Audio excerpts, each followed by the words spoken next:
It's go time. Y'all know what we here for. Let's figure out who the top 5 strongest airbenders in the Avatar universe are. Let's get it. Before we get into it, if you haven't checked out my other 2 videos about the strongest firebenders and the strongest waterbenders, go ahead and check those out too. And go ahead and drop a follow so you're ready when the strongest earthbender video comes out.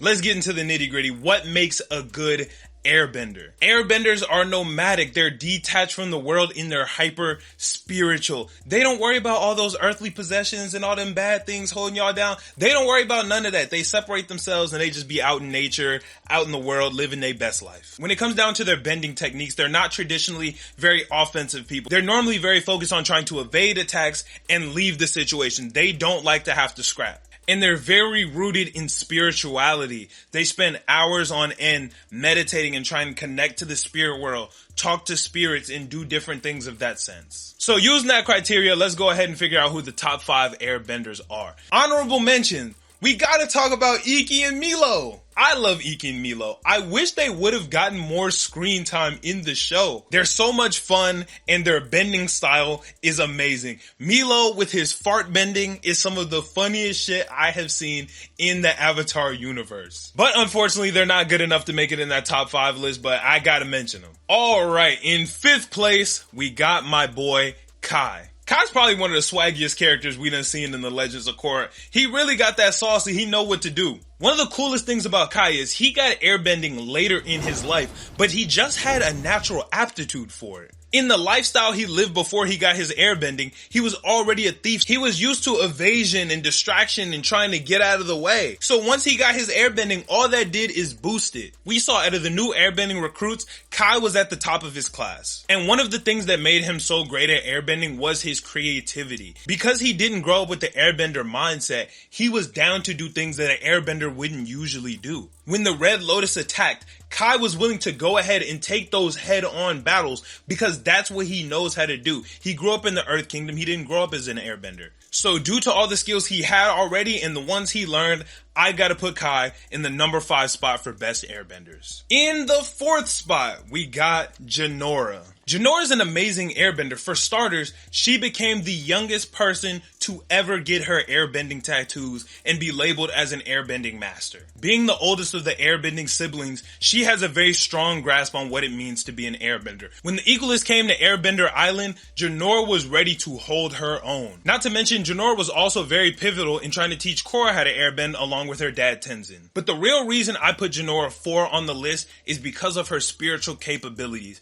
Airbenders are very, very spiritual. It is one of the most important things when it comes down to airbending. And Genora took that spirituality to a whole new level, better than even her dad. Genora is able to enter the spirit world and even see spirits in the regular world way easier than everybody else. Honestly, her spirituality is second to only like Iroh. Honestly. Not to mention, I believe she's the first person we saw use spiritual projections and actually be able to show herself to other people while she's in a different location using the spirit world. Her feats of actually bending the element are very awesome, but her spiritual element is just so much higher than everybody else. Genora has to go in the number 4 position. In the number 3 position is that demon, Zahir. Honestly, in my opinion, Zahir is one of the best villains in all of fiction, but he's also one of the best airbenders in all of the series. Now, even before Zahir got his airbending abilities, he was already a threat. I don't know what he did, but to be put on an island by yourself in a cage with no bending means he had to have been cold. And before he got his airbending, he was already tapped in with the airbending culture. He already knew about the teachings of Guru Lahima. And he obviously already had some type of airbending martial arts down because he got it very, very quickly once he got his airbending. I mean, within days of getting airbending, he was able to sauce waterbending master Kaya. Yes, Katara's daughter. He was able to quickly get a high proficiency in airbending at speeds that we've never seen before. And Zahir's airbending is very different from other airbenders because he's lethal.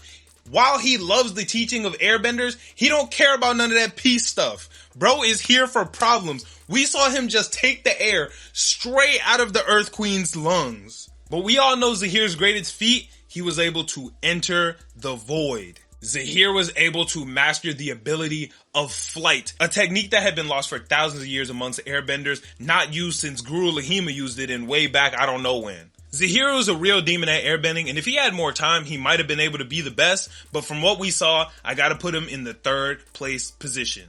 In the 2nd place position, we got Tenzin. Tenzin is a real airbending master. He literally dedicated his entire life to absorbing all of the airbender culture that he possibly could.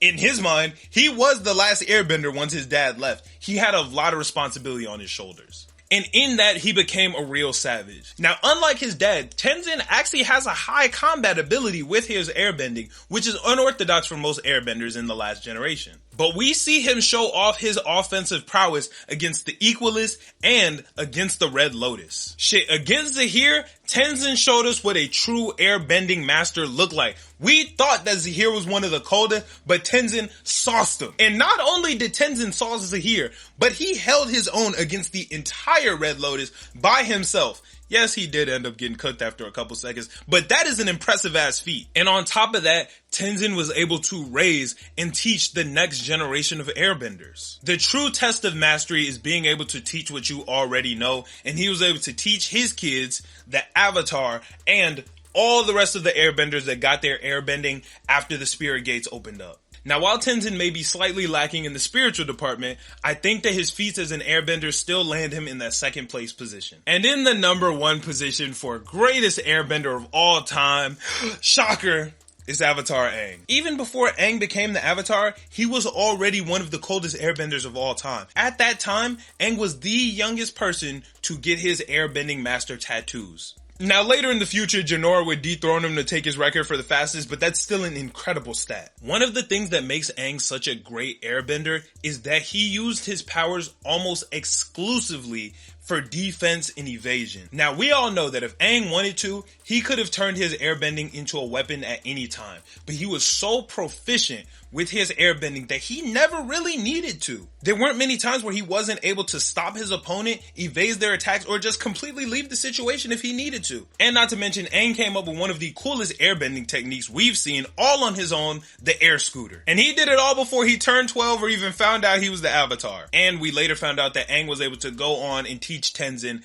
everything that he knew. Aang also has a very high spiritual presence. He does a lot of meditation and he's able to get into the spirit world with ease. By the end of the show, his spiritual connection even helped him connect to a lion turtle, which helped him end the 100-Year War. So for those reasons, I gotta put the GOAT Avatar Aang as the number 1 airbender of all time. Now, I know some of you guys are going to want to talk about Avatar Yang Chen from the comics, but this list is only about the TV show. I did read the comics. I didn't read the Yang Chen comics, but from what I hear, she is a savage. But yo, let me know what you guys think in the comments, and thank you guys so much for watching the video. If you watched this far and have not subscribed yet, please go ahead and hit that button. It will help me a ton, and I will catch you guys in the next one. I'm out. Peace.